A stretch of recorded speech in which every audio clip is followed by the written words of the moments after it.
Before I get started with my tonal drawing, I want to get a value scale. I want to create a value scale with the materials, the media that I'm going to use. And I'm going to go from lighter to darker.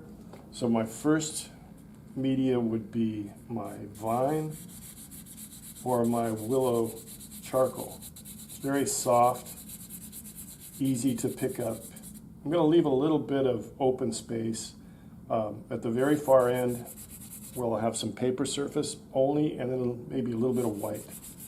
So I'm going to bring this across. It's really quick, doesn't take very long. And this is the way that you'll probably be working on your cast statue. So I've got vine everywhere. I'm going to take a tissue because that's how we're going to get started, is to tone our paper. The exception is I'm leaving some of it. Now I could also erase some of that out with a kneaded eraser. And that sets up my foundation tone. I can blend that in a little bit if I want. Okay.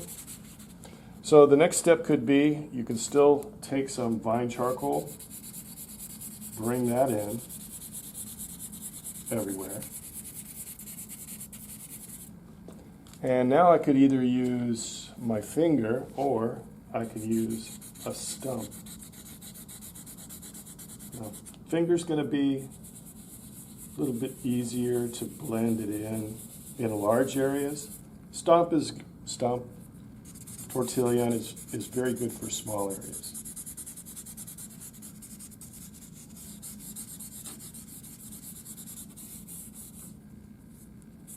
If I want to adjust that a little bit, just pull a little bit more out.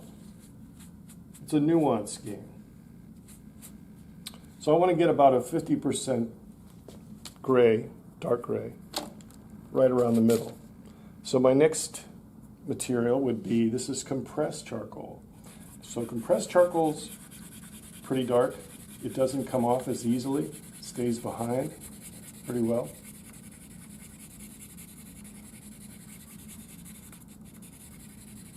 And I'm either going to take a stump or my finger or both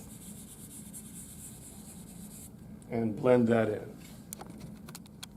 Then to finish off my value scale, I've got a couple of pencils, charcoal pencils. I've got a medium and a soft. So I'm going to start with the medium, and I'm going to start building up with hatching and probably cross hatching.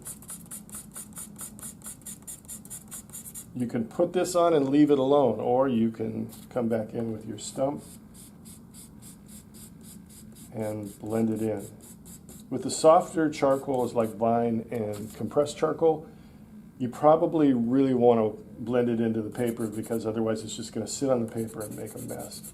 So the pencil's harder and usually darker, and that's why I'm using it toward the end. This is a medium, so I'm now going to try a soft. And I'm moving down the scale.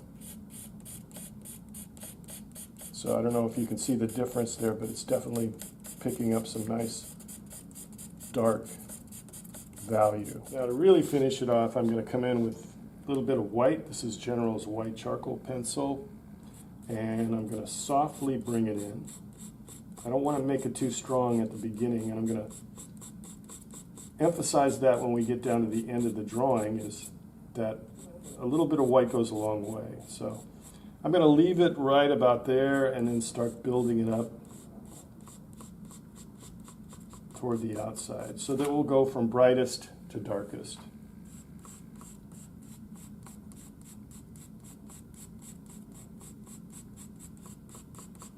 You can use a white charcoal stick for this as well.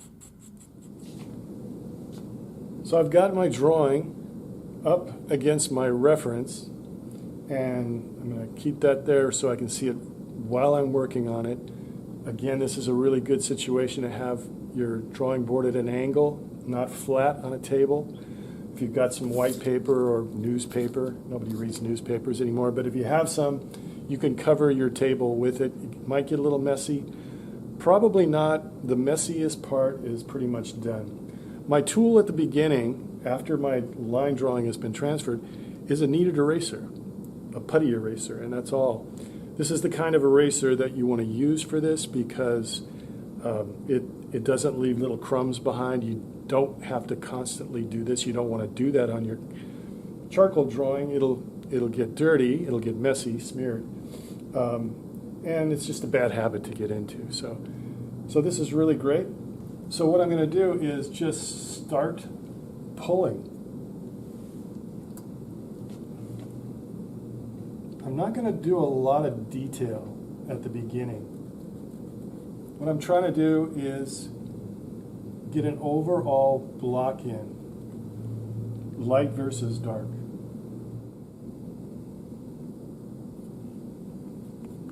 But I would recommend not trying to get a whole lot of detail at the beginning because the many layers of this process that we're going to use, all that detail is going to be gone. So use my finger a lot.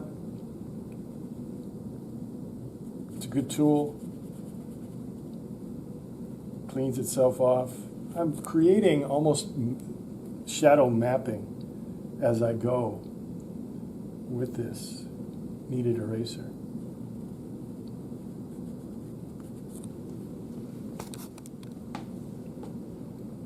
So still pulling, looking at my reference, everything's up there in front of me.